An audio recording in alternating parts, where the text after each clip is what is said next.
आंतरराष्ट्रीय मास्टर्स लीगसाठी मैदान सज्ज, कर्णधारांच्या उपस्थितीत ट्रॉफीचे अनावरण. बहुप्रतीक्षित आंतरराष्ट्रीय मास्टर्स लीग स्पर्धेच्या भव्य ट्रॉफीचे अनावरण करण्यात आले.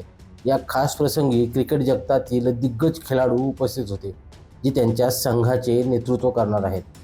भारताचे क्रिकेट आयकॉन आणि भारतरत्न सचिन तेंडुलकर, श्रीलंकेचे कुमार संगकारा, वेस्ट इंडिजचे महान फलंदाज ब्रायन लारा, इंग्लंडचे विश्वविजेते कर्णधार इयान मॉर्गन, ऑस्ट्रेलियाचे शेन वॉटसन आणि दक्षिण आफ्रिकेचे प्रतिनिधी म्हणून आलेले जॉन्टी रोड्स या भव्य सोहळ्याचा भाग झाले होते. हा शानदार कार्यक्रम डी.वाय. पाटील विद्यापीठाच्या कॅम्पसवर बुधवारी पार पडला.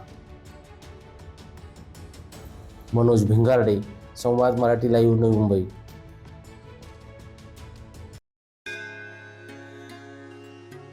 श्री गणपती संस्थान महड, तालुका खालापूर, जिल्हा रायगड. श्री वरदविनायकाच्या भक्तांसाठी भक्त निवासाची सोय, स्वच्छता आणि 24 तास गरम पाणी. सीसीटीव्हीची नजर. आगाऊ नोंदणीसाठी संपर्क करा 02192 26 69 12 72 76 47 38 54.